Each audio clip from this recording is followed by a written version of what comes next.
अस्सलामुअलैकुम रहमतुल्लाहि बरकातहू। My self Mohammad Zakaullah. आज जो है 9th standard second language Kannada यानी द्वितीय भाषे कन्नड़ा, इसमें पार्ट 2 टेक्स्ट बुक यानी भाग 2 टेक्स्ट बुक में पाठ 8 सबक नंबर 8 भीष्म प्रतिज्ञा करने वाला हूँ।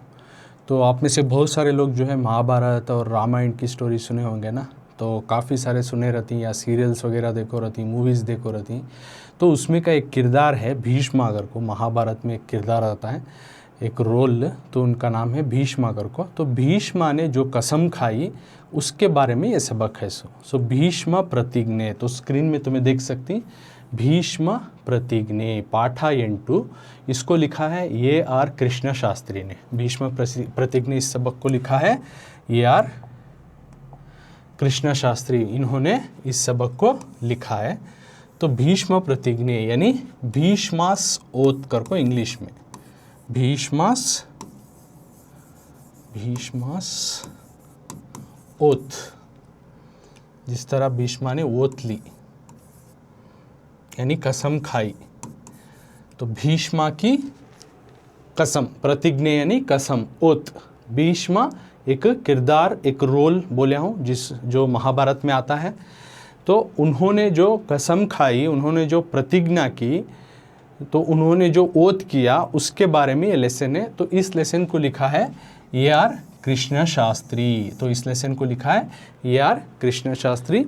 अगेन बोल रहा हूँ, भीष्म प्रतिज्ञा चैप्टर नंबर 8 है। तो भीष्म प्रतिज्ञा मतलब भीष्मा की जो कसम, भीष्मा ने जो कसम खाई उसको कहते हैं भीष्म प्रतिज्ञा, भीष्मास ओथ इंग्लिश में। तो भीष्मा की कसम क्या थी और क्या क्या लेसन में आता है, तमाम चीज़ें अब हमें चैप्टर में दिखेंगे। तो स्क्रीन में देख सकते हैं, एक पिक्चर दिखा रहा हूँ। तो वहाँ पे जो भीष्मा जो किरदार आता है महाभारत में, रोल आता है, तो उनकी एक सीरियल की एक तस्वीर लेकर तुम ना दिखाने की कोशिश करो। तो जब उन्होंने जवान थे, यंग थे, भीष्मा कैसे थे, तो भीष्मा की एक तस्वीर है। तो भीष्मा तो इनकी एक कसम, इन्होंने क्या कसम खाई। तो सबसे पहले अब लेसन इंट्रोडक्शन की तरफ जाएंगे, पाठ प्रवेश देखेंगे, उसके बाद लेसन की तरफ जाएंगे। तो लेसन एंट्री में क्या है सबसे पहले मैं पढ़ता हूँ, उसके बाद वर्ड टू वर्ड समझेंगे। पाठ प्रवेश, लेसन इंट्रोडक्शन।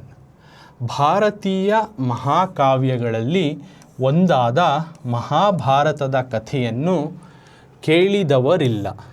ಇದರಲ್ಲಿ ಬರುವ ಒಂದೊಂದು ಪಾತ್ರವು ವಿಶೇಷವಾದ ಗುಣಗಳಿಂದ ಕೂಡಿದ್ದು ಓದುಗರ ಮೇಲೆ ಪ್ರಭಾವ ಬೀರಿ ಜೀವನ ಮೌಲ್ಯಗಳನ್ನು ಮನವರಿಕೆ ಮಾಡಿಕೊಡುತ್ತವೆ. ಅರ್ಜುನನ ಪರಾಕ್ರಮ, ದುರ್ಯೋಧನನ ಛಲ, ಕರ್ಣನ ತ್ಯಾಗ, ಭೀಮನ ಸಾಹಸ, ಭೀಷ್ಮನ ಪ್ರತಿಜ್ಞೆ ಓದುಗರಲ್ಲಿ ಸಂಚಲನವನ್ನುಂಟು ಮಾಡುತ್ತವೆ. ಮಹಾಭಾರತದಲ್ಲಿ ಭೀಷ್ಮನ ಪಾತ್ರ ಬಹುಮುಖ್ಯವಾದುದು. ಆತನ ತ್ಯಾಗ, ಪ್ರತಿಜ್ಞೆ, ಬದ್ಧತೆ ಹಾಗೂ ಉದಾತ್ತ ಗುಣಗಳನ್ನು ಮಕ್ಕಳಿಗೆ ಪರಿಚಯಿಸುವುದು ಇಲ್ಲಿನ आशयवाಗಿದೆ. तो भीष्म प्रतिज्ञा लेसन में जो पाठ प्रवेश लेसन इंट्रोडक्शन में क्या बोल रही है, तो भारतीय यानी हिंदुस्तान के महाकाव्यಗಳಲ್ಲಿ ग्रेट एपिक्स में से, ग्रेट जो किताबें हैं, एपिक किताबें हैं, तो उनको कहते हैं महाकाव्य। ग्रेटेस्ट जो एपिक किताबें हैं, पुराणों की किताब हैं, तो उनको बोलते हैं महाकाव्य। तो हिंदुस्तान के जो इंडियन के जो एपिक्स किताबें हैं, एपिक स्टोरीज हैं, उसमें से ಒಂದಾದ, उसमें से एक है महाभारतದ यानी महाभारत की स्टोरी, कथೆಯನ್ನು ಕೇಳಿದವರಿಲ್ಲ. इसको सुने नहीं वाले कोई नहीं है. हर एक बंदा जो है इस स्टोरी को, इस कहानी को, महाभारत की स्टोरी को कहीं सुना है या देखा है सीरियल के थ्रू या मूवी के थ्रू, इस तरह से कहीं ना कहीं या फिर पढ़ा है। तो इसके बारे में, महाभारत के बारे में सुना हुआ बंदा ये कहीं ना कहीं इसके बारे में कहीं ना कहीं इसके बारे में सुना होकर ही रहेगा, कि बिना सुने वाला महाभारत का नाम कोई ऐसा बंदा नहीं है. तो इसमें क्या बोल रहे हैं लेसन इंट्रोडक्शन में, ಭಾರತೀಯ ಮಹಾಕಾವ್ಯಗಳಲ್ಲಿ ಒಂದಾದ ಮಹಾಭಾರತದ ಕಥೆಯನ್ನು केळिदवरिल्ल, यानी हिंदुस्तान के ग्रेटेस्ट एपिक्स में से एक होने वाली जो महाभारत की स्टोरी है, इसको सुनने वालों में से कोई नहीं, हर एक बंदा सुना हुआ है, हर एक बंदा इसको देखा हुआ है और सुना हुआ है महाभारत की स्टोरी को। ಇದರಲ್ಲಿ इसमें यानी महाभारत में बरुवा महाभारत की स्टोरी में आने वाली ಒಂದೊಂದು ಪಾತ್ರವು एक एक किरदार एक एक रोल भी, हर एक अब एक स्टोरी चलना है तो उसमें किरदार रोल होता है नहीं, तो उस तरह से एक एक रोल भी जो है इस महाभारत की स्टोरी में विशेषवाद एक स्पेशल एक ख़ास जो है खूबियों के साथ गुणಗಳಿಂದ खूबियों के साथ एक ख़ास खूबियों के साथ ಕೂಡಿದ್ದು ख़ास खूबियों के साथ जो है ओदुगरा मेले पढ़ने वालों के ऊपर जो है असर करता है, प्रभाव बीरी असर भी करता है। तो महाभारत जो है इसमें आने वाली एक एक जो है किरदार भी जो है एक ख़ास खूबियों के साथ जो है पढ़ने वालों के ऊपर असर करता है, प्रभाव बीरी। बाद में बोल रहे हैं जीवन मौल्यಗಳನ್ನು और ज़िंदगी इसके वैल्यूज़ को, ज़िंदगी में जो रखना वैल्यूज़ उसको मनवरिके एहसास दिला को देता माड़ी कोडुत्तवे। और ये महाभारत की स्टोरी जो है ज़िंदगी में जो वैल्यूज़ हमें रखना, उस वैल्यूज़ की जो कदर करना, उसके बारे में एहसास दिला को देता है। अर्जुना एक किरदार जो महाभारत में आते हैं, तो उनका एक तस्वीर दिखाता हूँ। तो अर्जुना जो देख सकते हैं कृष्ण भगवान है, तो उनके पीछे अर्जुना खड़ा हुआ है, उनका सारथी जो है कृष्ण है, तो पीछे अर्जुन है ना। तो इनकी अर्जुना ना पराक्रमा, महाभारत में अर्जुना की जिस तरह से करेजियसनेस को अर्जुना ना पराक्रमा, अर्जुना की जो करेजियसनेस को दिखाया गया है। दुर्योधन ना छला, दुर्योधन की जिद, दुर्योधन ना जिद पे अड़ा रहा, उन्हें आखिरी मरते तक भी जो है जिद पे अड़ा रहा दुर्योधना। तो इसकी जिद महाभारत में हर एक की किरदार के बारे में बोला जा रहा है, यानी अर्जुना की करेजियस, दुर्योधना की जिद और कर्णा ना त्यागा, कर्णा की जो है सैक्रिफाइस कुर्बानी, कर्णा जिस तरह से जो सैक्रिफाइस करता है अपने दोस्त दुर्योधना के लिए, उन्हें किस तरह से सैक्रिफाइस करता अपने आप को, तो कर्णा की सैक्रिफाइस, कर्णा की जो है द सन ऑफ सूर्या, जो है कर्णा आता है सन ऑफ सूर्या, ओके, सन का जो है बेटा रहता है, तो इन्हें किस तरह से सैक्रिफाइस करता अपने दोस्त दुर्योधना को लेकर। तो ये कर्णा की सैक्रिफाइस, कर्णा की कुर्बानी को इस स्टोरी में दिखाया गया है। और भीमना साहसा, और भीमा की ब्रेवनेस, भीमा जिस तरह से ब्रेवनेस था, जिस तरह से बहादुर था, जिस तरह से वो कई राक्षसों को, कई डेमोन्स को अकेला मार गिराया, तो इसकी करेजियसनेस, इसकी ब्रेवनेस, तो भीमा की साहसा, भीमा की जो ब्रेवनेस को, और जो है भीष्मना प्रतिज्ञा, और भीष्मा की जो है, एक मिनट तस्वीर निकाल लेता हूं।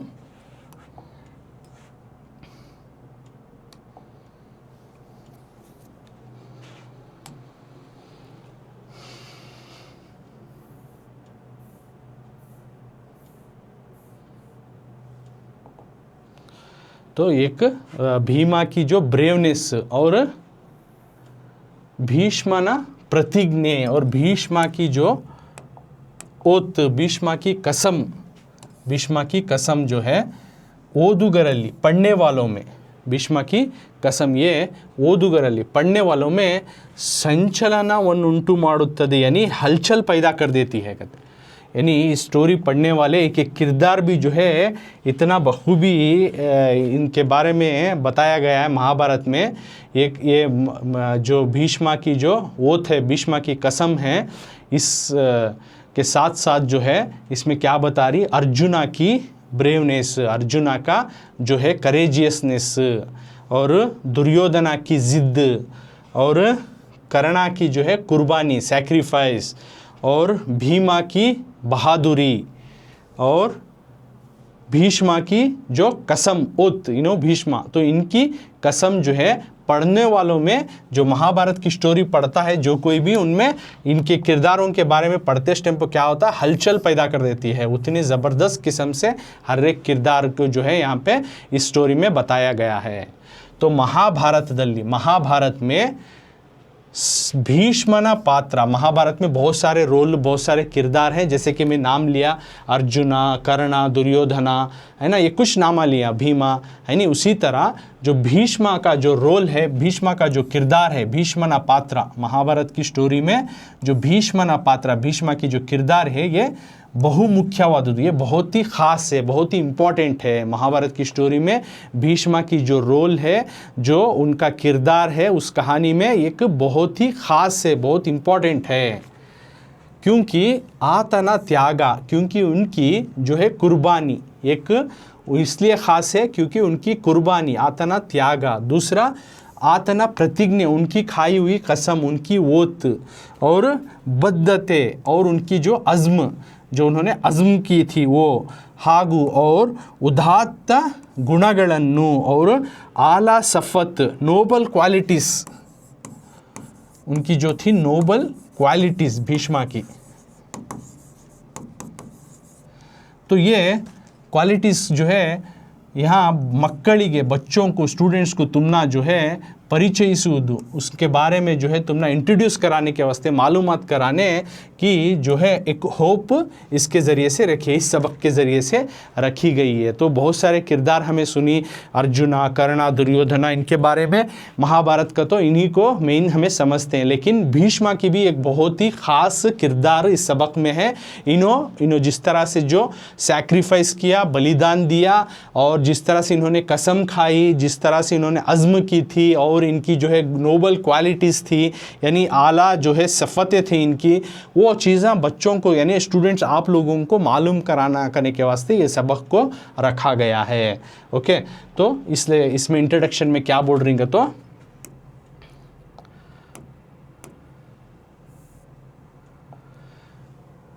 हिंदुस्तानियों की जो ग्रेटेस्ट एपिक किताबों में से एक महाभारत की स्टोरी जो है हर एक बंदे ने सुना हुआ है, ऐसा कोई बंदा नहीं है कि सुना नहीं है। इसमें आने वाले हर एक किरदार भी जो है एक ख़ास जो है ख़ास खूबियों के साथ जो है पढ़ने वालों के ऊपर, ख़ास खूबियों के साथ पढ़ने वाले के ऊपर जो है असर करती है, ज़िंदगी की वैल्यूज़ को जो है एहसास करा को देती है। जैसे कि महाभारत में अर्जुना की जो करेजियसनेस, यानी उसकी हिम्मत, और दुर्योधना की ज़िद्द, और कर्णा की जो है कुर्बानी, और भीमा की जो है ब्रेवनेस, यानी उसकी जो है करेजियसनेस, और भीष्मा की जो है खाने वाली कसम, उसकी जो ओत, ये पढ़ने वालों में, जो कोई भी इस महाभारत की स्टोरी पढ़ता उनमें जो है हलचल पैदा कर देती है।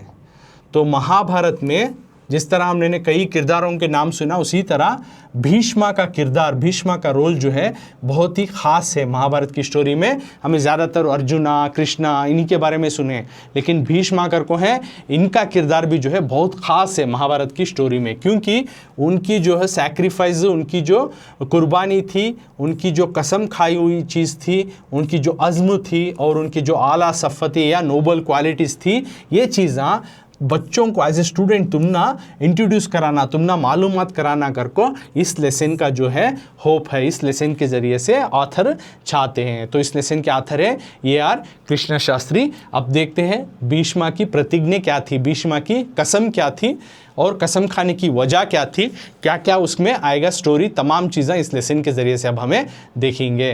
तो सबसे पहले फर्स्ट स्टैंजा, फर्स्ट पैराग्राफ पढ़ता हूँ। तो ये महाभारत, ये जो भीष्मा की ये स्टोरी होने से पहले भी एक प्री स्टोरी है, वो बाद में तुम ना समझाते हो, यानी भीष्मा कैसा पैदा है, कैसा उन्होंने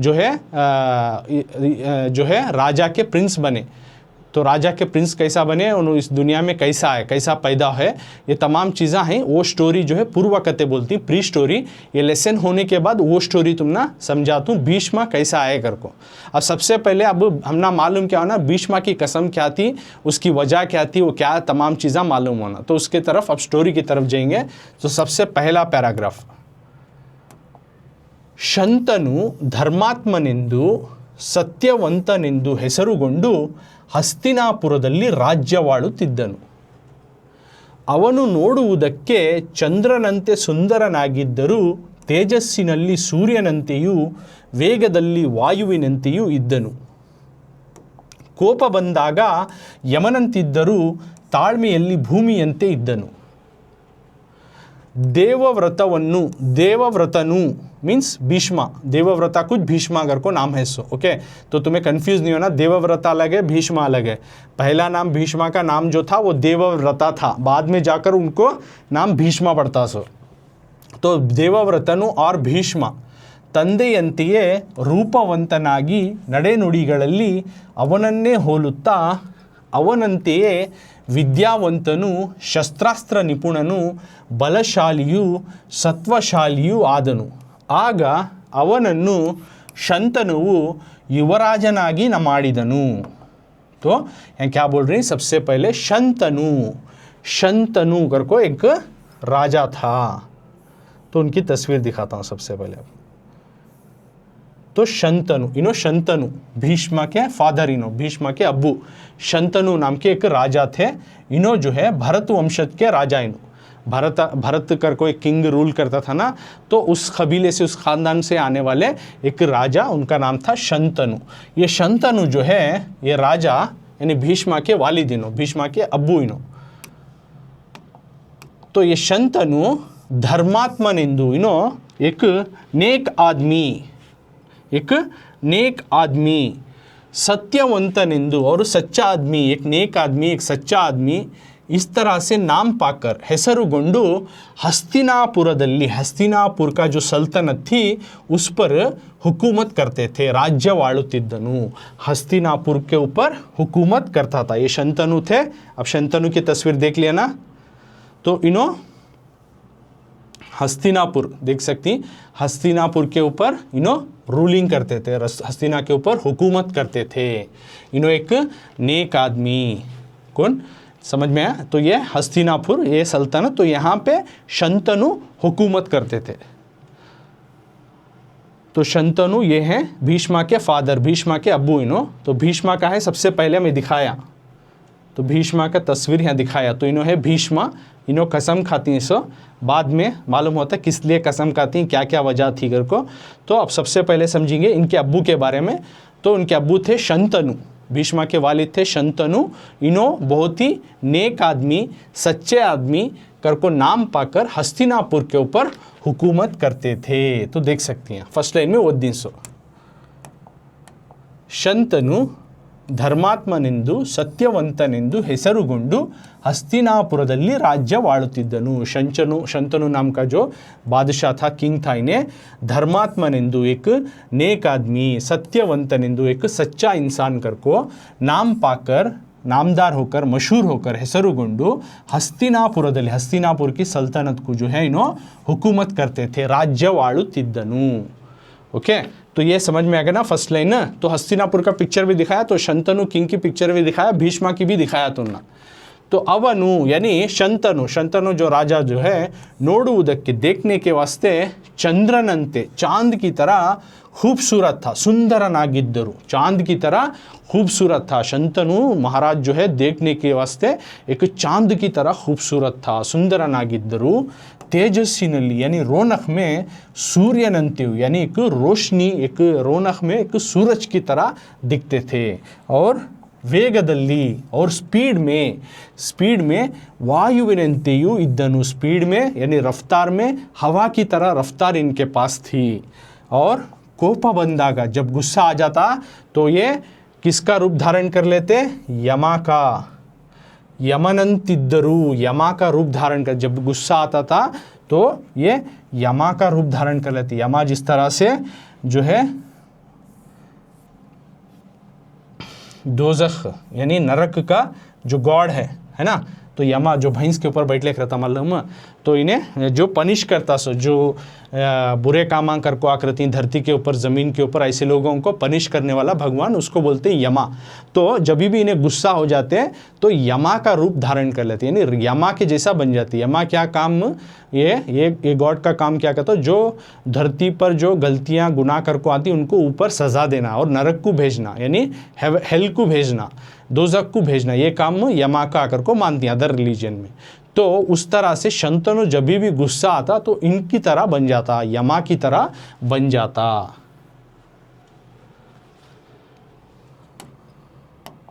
और ताळमेयल्ली और जो है सब्र में, और सब्र में भूमियंते इद्दनु, शंतनु जो था सब्र में एक जमीन की तरह था, सब्र में एक जमीन की तरह भी था।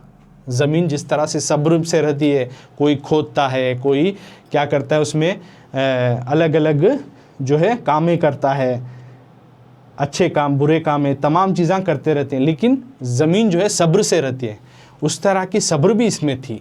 यानी इसकी यहाँ पे तारीफ ही की जा रही है, शंतनु किस तरह का बंदा था, किस तरह का बादशाह था। तो उन्हें देखने के वास्ते एक चांद की तरह खूबसूरत था, चंद्रनंते सुंदरनागिद्दरू, चांद की तरह खूबसूरत रहा तो भी तेजस्वी नल्ली सूर्यनंती, और रौनक में सूरज की तरह, और वेगदल्ली वायु विनंती, और स्पीड में रफ्तार में हवा की तरह था, और कोप बंदागा यमनंती, कोपा जब भी गुस्सा आता तो यमा की जैसा बन जाता था। और ताळमेयल्ली और सब्र में भी उतना चुने अच्छा था जैसे कि ज़मीन के जैसा सब्र, जिस तरह से ज़मीन हर एक का जो बोझ उठा रही है उस तरह की जो है सब्र इसके अंदर थी, ज़मीन के जैसी सब्र भी इसके अंदर थी। तो यह हुआ शंतनु के बारे में बोले। तो ये 3 लाइन में शंतनु के बारे में बोल रही। सो शंतनु एक नेक आदमी, एक सच्चा आदमी इस तरह से मशहूर होकर हस्तिनापुर में हुकूमत कर रहा था, और उन्हें देखने के वास्ते एक चांद की तरह खूबसूरत था, सूरज की तरह उसके जो है रौनक थी, और रफ्तार में हवा की तरह था, और जब गुस्सा आ जाता था यमा की तरह लोगों को पनिश करता, और सब्र में भी ज़मीन की तरह की जो हर हक की बोझ ढोती है ज़मीन, उस तरह की सब्र भी इसके अंदर थी। ये हुआ शंतनु के बारे में। अब इनका बेटा, शंतनु का बेटा भीष्मा के बारे में बोल रही। तो इन्हों है भीष्मा, शंतनु के बेटे भीष्मा, इन्हों भीष्मा। तो भीष्मा के बारे में क्या बोल रही? तो सबसे पहले नाम भीष्मा का था देवव्रतनु करको, देवव्रता। तो भीष्मा का पहले नाम था देवव्रता। तुम देवव्रता करको दिए तो या भीष्मा दिए तो कंफ्यूज नहीं होना, देवव्रता का तो भी उनोच, भीष्मा का तो भी उनोच। पहला नाम देवव्रता था, बाद में जाकर इनका जो इन्होंने कसम खाई, जिस तरह से इन्होंने प्रतिज्ञा की ओथ खाई, उसके बाद इनका नाम जाकर भीष्मा पड़ा। सो तो देवव्रतनु यानी भीष्मा जो है तंदेयंती, अपने वालिद की तरह, अपने अब्बू शंतनु की तरह रूपवंतनागी, खूबसूरत था, नड़े नुड़ीगढ़ली और चाल चलन में अवनन्य होलता, उन्हीं को जो है उन्हीं की जो है मेल खाती थी, चाल चलन में भी उन्हीं की तरह, अपने अब्बू की तरह जो शंतनु की तरह मेल जो है भीष्मा की खाती थी। और अवनंते यानी शंतनु की तरह ही, उनके अब्बू की तरह ही विद्यावंतनु, पढ़ा लिखा था, अच्छा जो है पढ़ा लिखा बंदा था भीष्मा।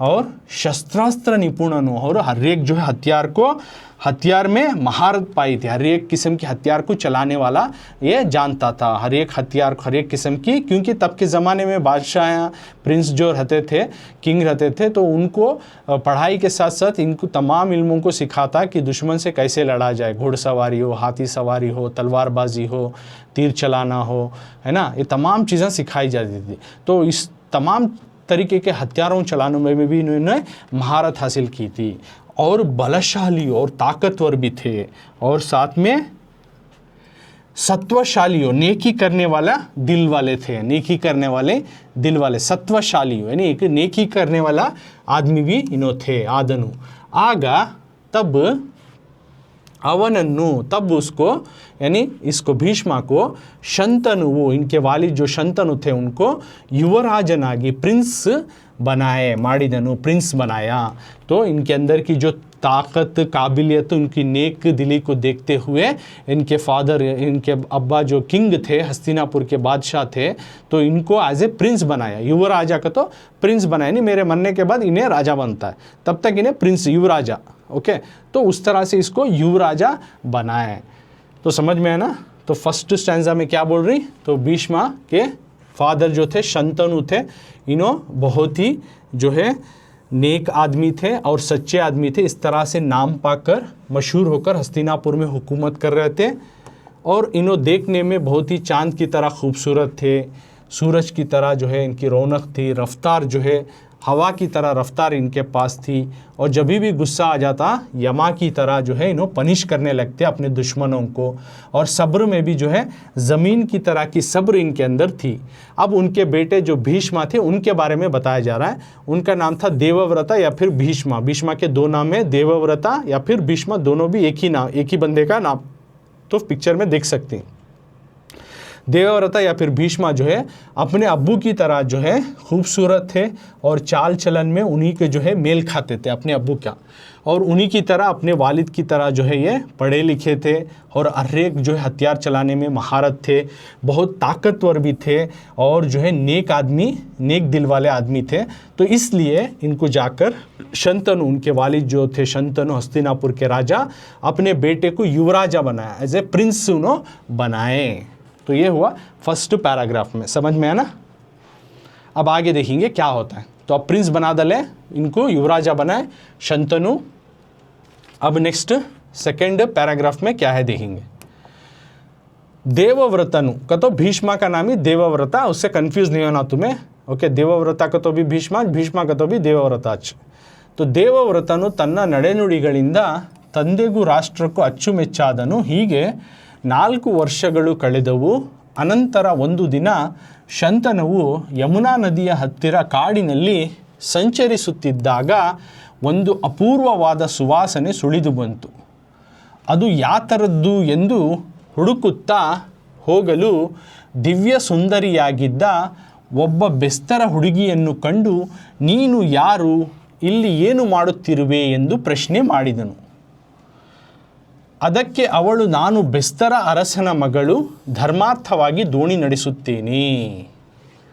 करको बोल रही हैं. अब इसमें यहाँ तक समझेंगे क्या बोल रही हैं सेकेंड पैराग्राफ में. देवव्रतन यानी भीष्मा जो है तन्ना नड़े नुड़ीಗಳಿಂದ, अपने जो है रवैयों से, अपने जो है मामलात और माशरात की वजह से तंदे को, अपने वालिद शंतनु को भी और राष्ट्र को, अपने मुल्क को भी, अपने हस्तिनापुर को भी जो है इन्हें जो है चाहते बन गए. बहुत ही पसंदीदा शख्स, चाहते आदमी बन गए. लोगों को भी चाहते बन गए और अपने वालिद शंतनु को भी चाहते और पसंदीदा बन गए, क्योंकि इनके रवैये, इनके मामलात उतने अच्छे थे.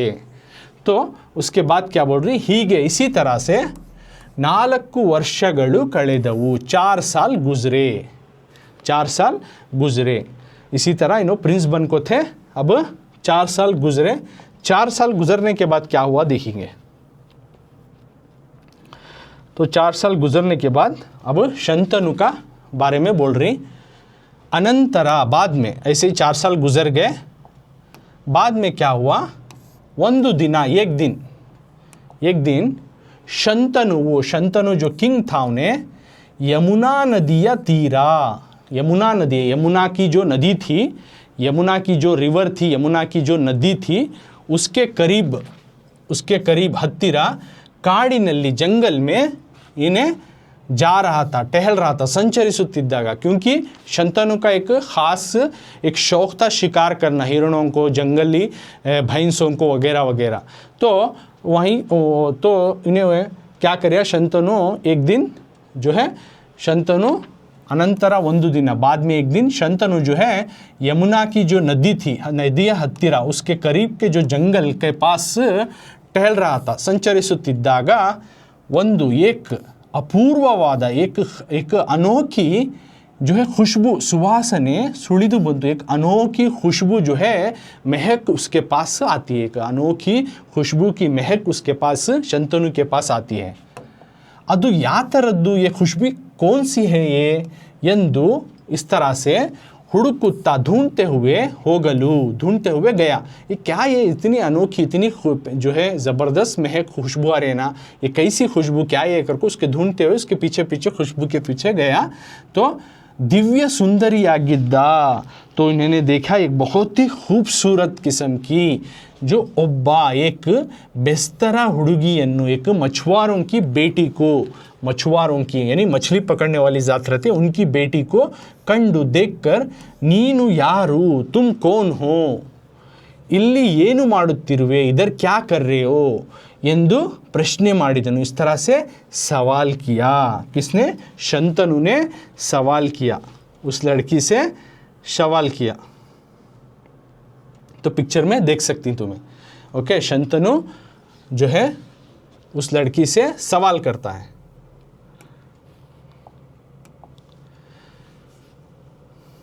तो यहाँ क्या बोल रहे हैं, देवव्रत या भीष्मा जो है अपने रवैये मामलातों से जो है अपने अब्बू और मुल्क को जो है ख़ास या पसंदीदा आदमी बन गए।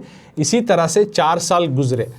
बाद में क्या हुआ, ये शंतनु को शिकार करने का शौक था ना, तो एक दिन उन्हें शंतनु जो है शिकार करते हुए यमुना की जो नदी के किनारे के पास के जंगल के पास टहल रहा था शंतनु, तो उसको एक अनोखी जो है खुशबू की महक आने लगी उसके पास। बाद में ये महक कई की महक आ रहे सो, खुशबू आ रहे सो, उसको ढूंढते हुए गया तो उन्हें देखा एक खूबसूरत लड़की खड़ी थी। उन्हें जो थी एक मछुआरों की लड़की, एक बेस्तरा हुड़गी, मच्छियाँ पकड़ती ना, उनकी बेटी उन्हें थी। उसको देखकर शंतनु बोलते, तुम कौन हो नीनु यारू, तुम कौन हो, इल्ली ಏನು ಮಾಡುತ್ತಿರುವೆ, यहाँ क्या कर रहे हो ಎಂದು प्रश्न ಮಾಡಿ, इस तरह से सवाल किया। शंतनु ने उस खूबसूरत सी लड़की को सवाल किया, मछुआरों की जो बेस्तरा लड़की थी उससे सवाल किया। अब आगे देखेंगे क्या होता है। ಅದಕ್ಕೆ ಅವಳು, ನಾನು ಬೆಸ್ತರ ಅರಸನ ಮಗಳು, ಧರ್ಮಾರ್ಥವಾಗಿ ದೋಣಿ ನಡೆಸುತ್ತೇನೆ, ಇದು ನಮ್ಮ ತಂದೆ ನನಗೆ ವಹಿಸಿಕೊಟ್ಟಿರುವ ಕೆಲಸ ಎಂದಳು. ರೂಪ ಮಾಧುರ್ಯ ಪರಿಮಳಗಳಿಂದೊಳಗೂಡಿ ದೇವಸುಂದರಿಯಂತಿದ್ದ ಆ ಬೆಸ್ತರ ಹುಡುಗಿಯ ಮೇಲೆ ಶಂತನುವಿಗೆ ಆಸೆಯಾಯಿತು. ಆದ್ದರಿಂದ ಆ ಹುಡುಗಿಯ ತಂದೆಯನ್ನು ಕಂಡು ಅವಳನ್ನು ತನಗೆ ಕೊಡಬೇಕೆಂದು ಕೇಳಿದನು. तो आगे क्या बोल रही नो,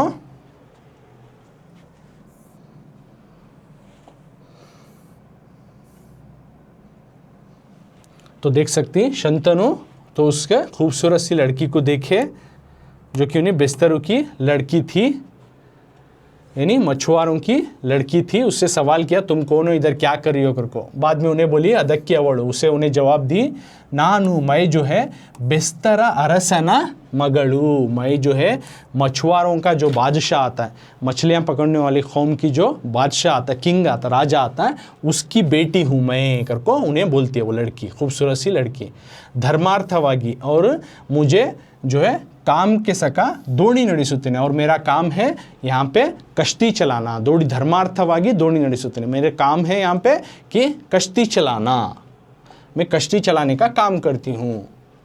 इदु, ये जो है कश्ती चलाने वाला काम जो है, नम्मा तंदे मेरे वालिद, लड़की बोल रही सो, मेरे वालिद जो है ननगे वहिसिकोट्टिरुवा, मुझे जो है दी गई जिम्मेदारी का काम, ಕೆಲಸ ಎಂದಳು, मेरी जिम्मेदारी का काम ये है कि मुझे कश्ती चलाना, ये मेरे वालिद मुझे देखो ही सो करको ये लड़की बोलती है। क्योंकि अब उन्होंने सवाल किया ना शंतनु ने, तुम कौन हो, तुम क्या कर रही हो, इस तरह से सवाल किया, तो इन्हें बोल रहे सो मैं जो है बेस्तरा की जो राजा की बेटी, यानी मछुआरों की जो राजा था उसकी बेटी हूँ, और मेरा काम है कश्ती चलाना। ये काम जो है मेरे वालिद जो है मुझे जो जिम्मेदारी का काम मुझे ये देकर हैं करको बोलती है। रूपा माधुर्या, यानी उसकी जो है खूबसूरत आगी, रूपा यानी खूबसूरत आगी, माधुर्य यानी उसकी मिठास, और परिमళಗಳಿಂದೊಳಗೂಡಿ, और उसकी खुशबू से जो है देव सुंदरी अंतिद्ध, एक गॉडेस की तरह, एक भगवान ने जो फीमेल गॉडेस रहती नहीं उसकी तरह देव सुंदरी यानी देवलोक की कन्या की तरह वो लग रही थी शंतनु को। आ बेस्तरा, उस मछुआरों की जो राजा था उसकी बेटी की लड़की के ऊपर, हुड़गिया मेले, उस लड़की के ऊपर शंतनु को क्या हुआ, आस पैदा हुई, प्यार पैदा हुआ, आसे आई तू। अब उस लड़की की जो है खूबसूरत आगी को देखकर, उसकी मिठास को, उसकी जो है खुशबू से जो है उन्हें एक जो है देवलोक की कन्या की तरह दिख रही थी। तो इससे उस बेस्तरा की यानी उस मछुआरों की जो राजा की बेटी जो थी उसके ऊपर शंतनु को आस हुआ, यानी उसके ऊपर प्यार पैदा हुआ।